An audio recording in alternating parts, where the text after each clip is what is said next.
Well, thank you. Thank you very much, Mary, for that very kind introduction. I had an opportunity to meet Mary and the other Yerby scholars earlier, and it was a real delight.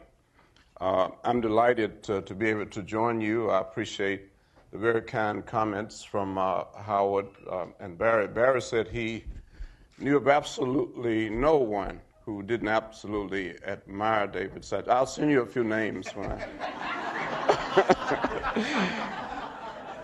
But thank you. I really appreciate that. I'm delighted to be here again. I always appreciate the opportunity to visit the Harvard School of Public Health, especially. There are so many outstanding people here and people I've had opportunities to work with in the past. Especially delighted to be able to spend some time with Julie Richmond, who has been a tremendous role model for me. And I remember when we were struggling to put together Healthy People 2010, there was a committee, an advisory committee made up of former assistant secretaries for health. And the one person on that committee and the one person who has been most supportive of this whole effort of eliminating disparities in health was Julie Richmond.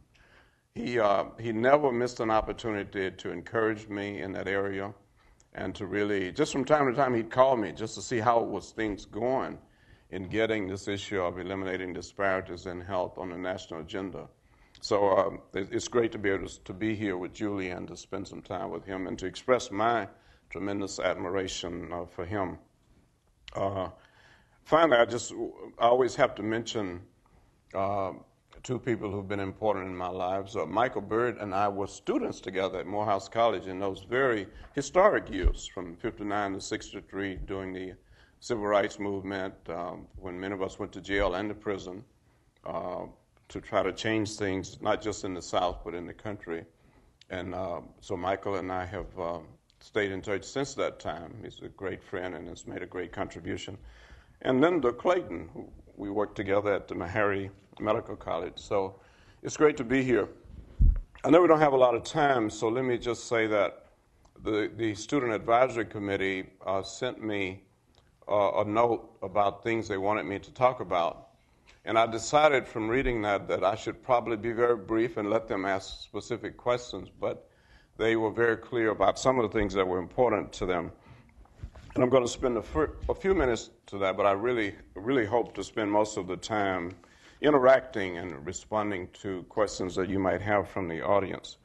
I was thinking about the issue of the most important question that leaders have to deal with, and it sort of starts with what I consider to be my philosophy of leadership.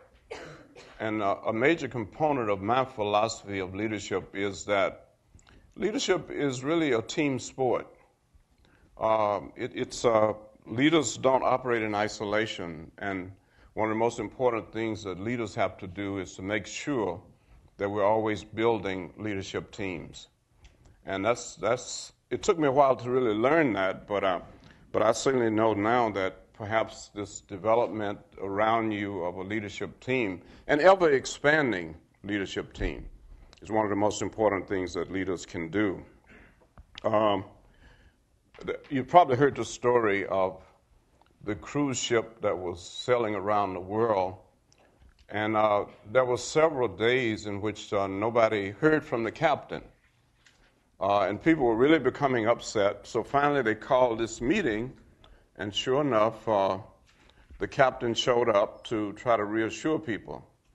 And he said, I have good news and bad news.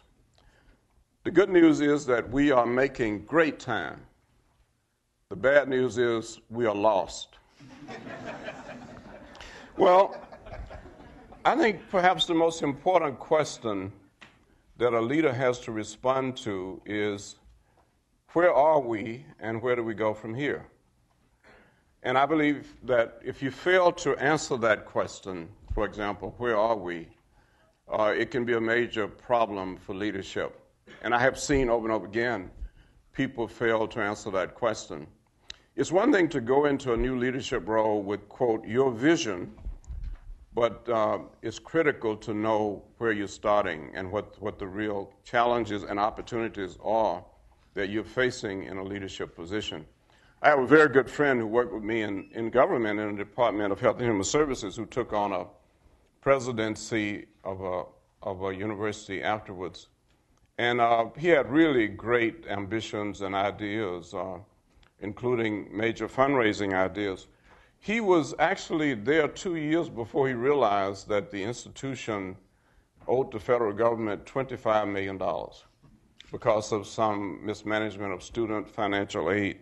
It was really sad because he had great ideas, great plans. He had started a great fundraising campaign, but had to sort of just backtrack and negotiate. And even though he was able to negotiate that down to $5 million with some forgiveness, it sort of set back his whole effort.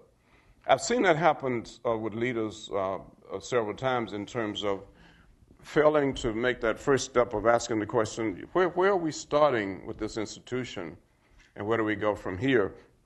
But I think that question has to be asked not just by the leader, but by everybody, and it has to be understood by everybody because everybody has sort of to be together. Because the other thing I've seen, of course, is that leaders go into a situation and they fail to communicate the problems of the institution. So when the problems become known, of course, they blame that person who didn't cause them, but because they're hearing about them for the first time, that person gets blamed. So I think where are we is a critical question that we all have to answer, and that includes what resources do we have to work with? All kinds of resources in terms of institutional resources, people, money, et cetera. But where are we starting with resources, and what are our deficiencies? What are our partnerships? What are our relationships? Now, it's interesting that this analogy to public health is so critical because in the public health approach, we start with surveillance. We start by asking the question, what is the problem? And by that we mean, what is the nature of the problem? What's the magnitude of the problem? And so in public health, this whole issue of surveillance, and I've always said that public health begins and ends with surveillance. It begins by really defining the problem that we're dealing with. And then we go from there to what's causing the problem and what works in helping to ameliorate or solve the problem. And then how do we go about implementing programs in the community? To a great extent, those are leadership questions. And regardless of the leadership position, those are the kind of questions that is very critical that we ask. Now, beginnings are important. And I think much of my career has been defined by my beginning. I grew up on a small farm outside of Anderson, Alabama, and we didn't have access to health care. The hospital in Anderson was not just segregated, it didn't have a place for African Americans, and so people died at home, even children. And my family, of course, lost 2 children very early. There were 10 of us. And I became very ill as a child at the age of 2 with whooping cough or pertussis, and that turned into pneumonia.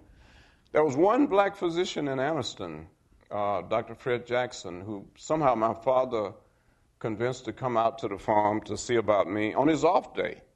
And he spent the whole day there working with me, but when he left, warned my parents that he didn't expect me to survive.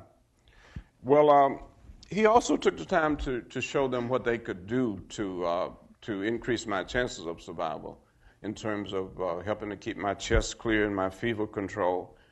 And they must have done a great job. These 2 parents, neither of whom had an elementary school education, but they also had community support. People, I could remember people on the porch singing, community supporting this family that had already suffered the loss of a child and was about to lose another one. So as you probably figured out by now, I survived. And my mother told me that story almost every day. So by the time I was 5 years old, the one thing I wanted to do, I wanted to go to town to meet Dr. Jackson. So going to town was a big thing when you grew up on a small farm. So they promised me that for my 6th birthday, they were going to take me to town to meet Dr. Jackson. So I was excited. Actually never met him. Dr. Jackson died that year of a stroke. He was 54 years old. But by the time I was 6, I was telling everybody that I was going to be a doctor like Dr. Jackson. And you might say I had no idea what I was talking about. Nobody in my family had finished high school. But I was as sure about that as I have been about anything in my life. And I'm only telling that story to say that I think beginnings are important. And certainly my commitment from that early age was to really make a difference in terms of access to health care for people who are often left out. That's been a driving force in my life. And I do think that's important for leadership. What is it that you're passionate about? People ask, what's the most important characteristic of a leader? And I think one is informed passion, to really feel strongly about the institution you're leading or about the cause that you're leading. If you don't have that informed passion, it's very hard to inspire and motivate other people to follow you. Nobody, of course, could articulate informed passion better than Martin Luther King Jr. And I had a chance to hear him many times. My classmates and I used to walk from the Morehouse College campus over to Ebenezer when we knew that Martin Luther King Jr. was going to be in town preaching. And so we'd go over to hear him speak. And I remember one day we walked up to the church, and on the marquee it said, "The sermon today is by Martin Luther King Jr., and the topic is a letter from the Birmingham jail." Now, many of you don't appreciate the significance of that. The letter that Martin Luther King wrote on toilet tissue when he was in jail in Birmingham. And it was really written to the church about why we can't wait and why it was so critical to move forward. That background is important, and I tell it because obviously I've been fortunate to have a great education at Morehouse, at Case Western, and other places. But when I look back over my life of leadership, the important factors have been in my experience growing up in Alabama and my experience in the civil rights movement. I came out of that with a passion to change things. Not just a passion, but with the belief that you could change things in this country, that things were not hopeless. And being a part of that movement gave me that feeling. I think that's important for a leader. I think informed passion about a cause and this optimism, this hopefulness that in fact you can make a difference, you can change things. And so I think it's important to have that in a leader. Just as in the public health approach, I think we have to be analytical when we really assess the situation of a cause or an institution. We have to have the skills to understand what not only the situation of an institution is, but what the potential is. And we have to really be able to communicate that to other people. I never will forget when I was president of Meharry, very early in those years, when I went to Meharry in 1982, the word, of course, was that Meharry was going to close. The New York Times had an article, and I obviously was not looking to be president of any institution. In fact, I had other ideas. But when the issue came up, because I had served as interim dean and CEO at Drew, people nominated me for the position. And I even refused to go for an interview because I knew I didn't want to do that. And one of my, quote, friends, whom we know, Henry Foster, called me on the phone and really made me feel guilty. He said, "David, the least you could do is come for the interview." So with that, I went to Meharry for the interview, and that's when I really realized how critical this institution was. And if my history meant anything to me, and my commitment meant anything to me, if I could really help to move this institution forward, then I couldn't say no. So it was that led me to say yes to Meharry Medical College. And of course, one of the first things I realized after I got there was the tremendous history of this institution. Not just that it, at that time, had educated almost 50% of black doctors and dentists in the country, black physicians and dentists, but that it had contributed so much in terms of low-income communities, in terms of where its graduates went. And so I felt that this was a cause, worth really committing a lot of time to.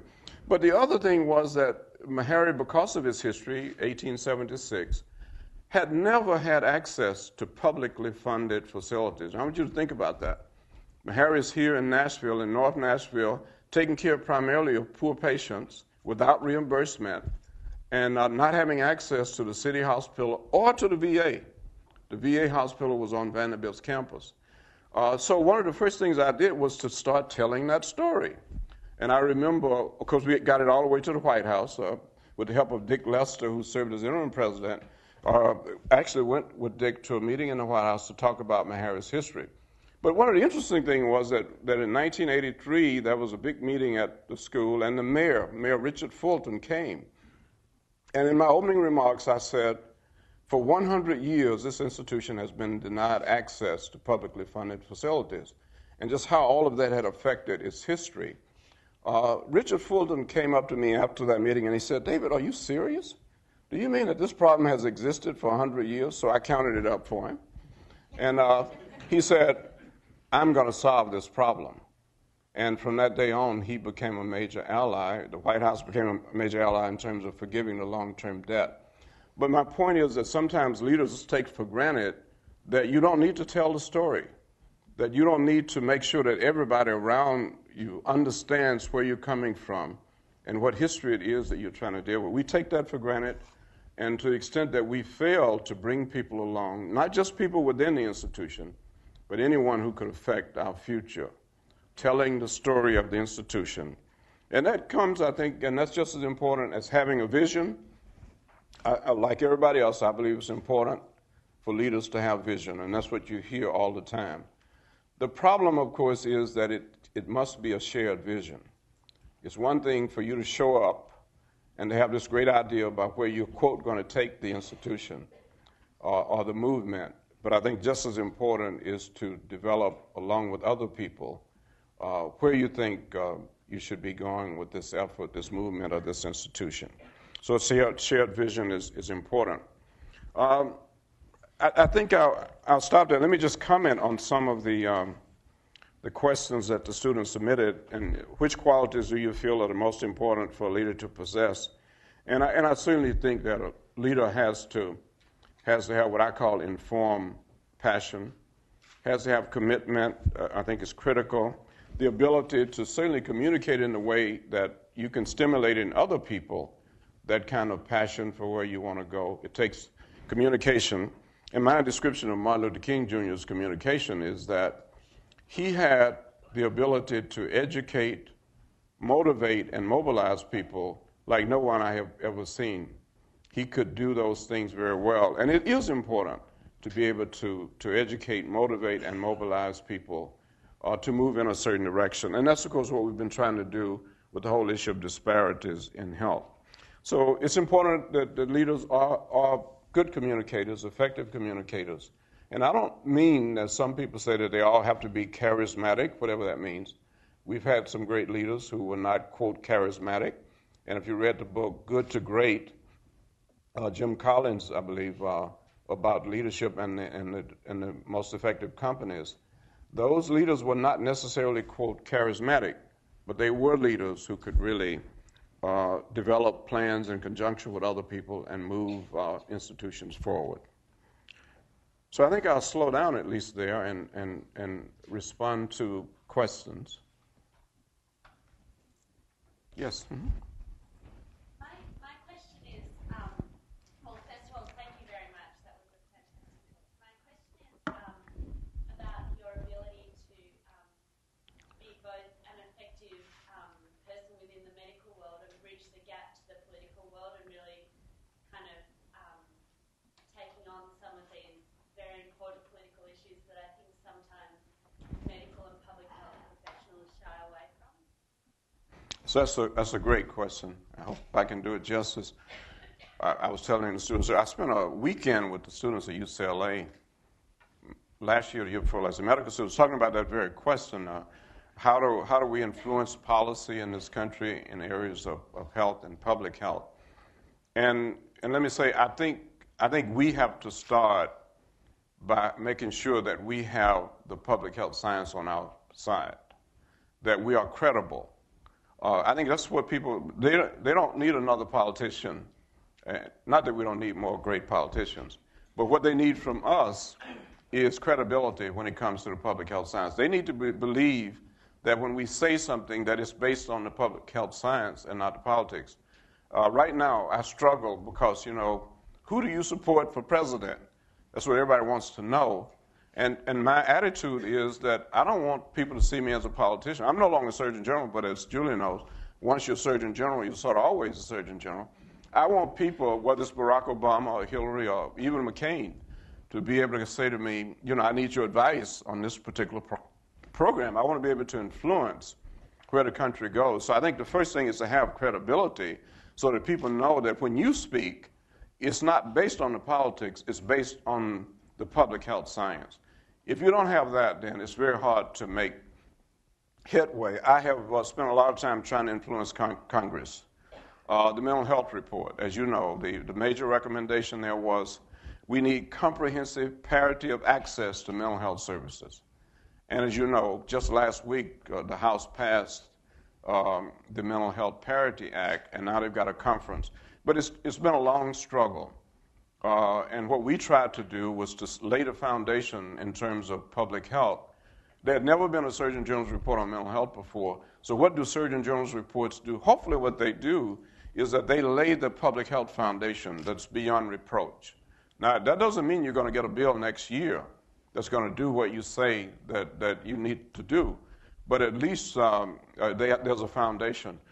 Julie Richmond in 1979 released the Surgeon General's report on health promotion and disease prevention. And one of the major recommendations of that report, of course, was that the nation develop a strategy for planning for its future in terms of health, that every 10 years we set new goals and objectives, informed goals and objectives, with the input of CDC and NIH and others. And that moves us in a lot of ways, but the credibility of Julie Richmond behind that report was what gave it so much substance. So you've got to begin with the public health credibility. And you've got to be able to communicate that effectively, though, and even passionately. There's nothing wrong with being passionate about public health.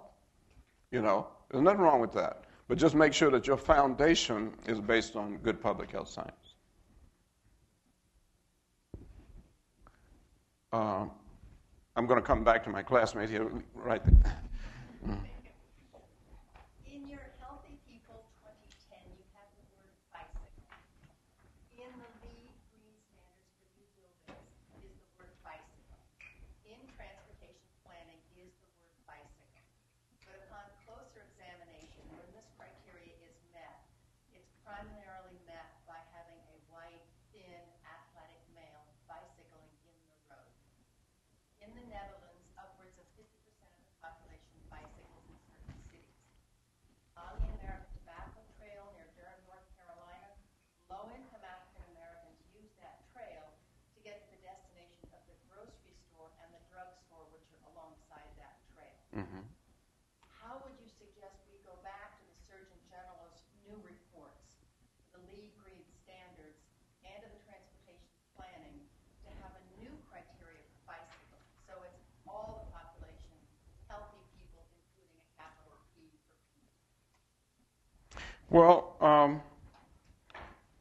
let me say first, I think you touch on one of the most critical issues that I think we face now in public health. And that is this situation, I guess, McKinley described in the McKinley model dealing with childhood nutrition. And that is, how do we deal with issues downstream, midstream, and upstream? How do we make sure that communities have the right social systems in place in terms of income, employment, education, all of those things that can impact upon one's ability to bicycle or to jog or to swim or what have you? And I do think you're right, the social determinants of health, basically. How do we make sure that we have plans in place that impact equally on everybody in terms of the ability to lead healthy lives? I've served for the last 3 years on the World Health Organization Commission on Social Determinants of Health, and that's something we're dealing with all over the world. We believe that, that we can eliminate health inequities in the world, but we believe the best investments are going to be on the social determinants. So Chile has a very interesting program in which a child from the age of 3 months who is from a poor family, I think the lower 15% of the population in terms of income, from the age of 3 months has access to comprehensive daycare and then education. That includes good nutrition and physical activity. So what they're saying is we want to make sure that every child has access to this. And I think hopefully 2020 will be stronger in that area than any of the previous Healthy People programs, because we've learned more about that, not just in this country, but on a global level. We haven't done much about it in this country. To be honest with you, we have major challenges facing us in terms of how do we deal with the fact that people have different opportunities to be healthy, to be physically active. Even in smoking, in the report that I did on women and smoking, we pointed out that a woman in this country who had less than 11 years of education was 12 times more likely to smoke during pregnancy than a woman who was a college graduate. So, I mean, the decision to smoke or to become addicted to tobacco is so closely related to education and income and just social status in general. We haven't figured out a way to adequately deal with that. And I'm not sure we yet have the political will to deal with that. But I think that's what we're facing. But I think 2020 will do a better job with those. Michael? Right. David, this is more of a comment than a question. And it goes back to your reference to informed passion. Right. And Dr. Richmond's attestation to inform plans for health promotion, disease prevention, and progress in the country. Read the man's book. This is a good foundation. We're doing the second edition of our book now. And we're using his book as part of that.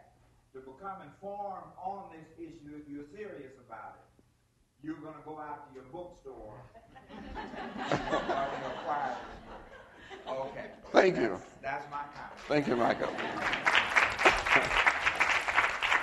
If I had known you were going to do that, I would have had hundreds of books here, and I would have done a book signing. Thank you. Thanks very much. But a lot of very good people contributed to that book, Multicultural Medicine and Health Disparities. Okay. Yes. Can you talk about uniting public health leaders across the world, particularly those of us who are starting out? How do we find that more passion and hope to keep that going? Well, I think we have a critical need to approach health globally. It's just amazing. The data are just outstanding when you think about it. I was looking at some data the other day. I'm sure you've seen it. If you look at all of the drugs that have been developed over the last 20 years, 90% of them respond to the major health problems of 20% of the population. And we have very few drugs that respond to the major health problems of the majority of people in the world. There are a lot of reasons for that in terms of the market and what motivates pharmaceutical companies. We need to do much more in that arena. But I think we need to start talking more about global health. At the CDC, we used to say, in all that we do, it's important that we think globally and act locally. In fact, CDC has acted more than locally recently because we've had the foundation providing funds. One of the things I'm proud of that we did was start that foundation that provides funds for global health when the government does not. It did not then especially. But at any rate, I think we've got to tie public health leaders together, and we're doing a better job. WHO is critical for that. And I think WHO needs to provide leadership.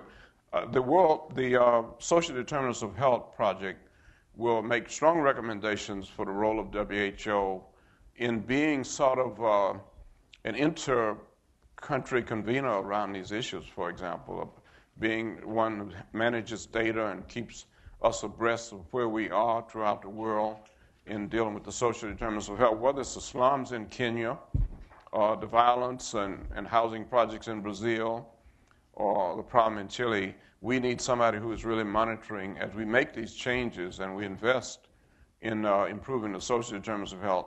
We need an agency, and I think that's a new role for WHO. And in order to be successful, it's going to have to be very effective in tying people together. Another major problem we have globally, and the Gates Foundation is getting interested in this, is the brain drain. And it's a very complex problem because it's easy to talk when you're in a country like this about why people don't go back or don't stay in their countries where they are needed. But the fact of the matter is there are many situations where people could not function if they went back. They certainly couldn't apply what they have learned. So we've got to develop a system, a global system that makes sure that every country has available to it the resources. And some of the, quote, expatriate physicians and others have a system which they can work. They don't necessarily have to move back there in order to be able to do that. And that's what we're trying to do, is to develop that kind of system. But we've got to tie these people together. The Institute of Medicine has a project, and I know Harvey Feinberg is going to be here later today. I wish I could be here. But the Institute of Medicine has a project called the Africa Board of Science, and I've been serving on that board. But the idea there is to develop national academies of science in African countries. And that came about in great part because of what we've seen with HIV/AIDS, especially in South Africa, where the government is not using informed science to make decisions. And I guess in 1863, that's why Abraham Lincoln started the National Academy of Science. He wanted somebody to advise the government on issues related to health and science, who, without being motivated by politics. And I think that's a critical role the National Academy of Science has played in the Institute of Medicine. And now, of course, the Institute of Medicine taking the leadership in helping to develop National Academies of Science. This is funded by the Gates Foundation. Yes. Mm-hmm. Hi. How do you sustain your passion, drive, and efforts to address tough problems that are not always popular, like health disparity, and that require long-term effort and will? How do you sustain your passion about problems? It's not an easy question to answer. I think inside of me there is this passion which I can't even always explain. Howard and I were talking earlier about, and Julia, about the role of our spiritual lives in terms of who we are and how we came to be who we are. And, as I said before, neither of my parents finished elementary school, but they were very strong spiritually. My dad was superintendent of Sunday school. He learned how to read at home, by the way, with the help of my mother, but he ended up being superintendent of Sunday school for 25 years. So they had a commitment based on their spiritual lives, but also they lived it out in terms of the way they dealt with other people. Even though we were poor, they took every opportunity to help other people, whether it was sharing food or milk or whatever. So I think I was grounded, if you will. I was fortunate enough to be grounded, and then for that to be supported by people like Martin Luther King Jr. and others with whom I had a chance to work. So that's a part of who I am. I told the students, the Yerby fellows, that I can say, and I feel fortunate to be able to say this, I have never had a job that I didn't enjoy. I mean, even those days at Meharry, when it looked like there was no end in sight, and I would wake up sometimes at 3 o'clock in the morning trying to figure things out. When I look back at it, it was just such a rewarding experience. And I especially like the way it ended, though. You have to get to the end. Things were much better. So, and I get a lot of delight when people talk about the Meharry-Vanderbilt alliance now being the model for the country. Because Vanderbilt opposed the merger of hospitals when we introduced it, and it was not until very late, I believe in 92, that they finally supported it. But now it's one of the best alliances in the country. So I get a lot of feedback from that. I get a lot of feedback from when I see things good happening because I was involved in an effort, with other people that turned out for the best of a lot of people. So there's a lot of positive feedback that come from other people, especially when you see the outcome. Yeah.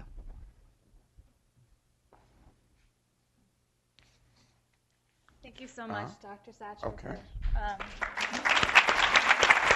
For,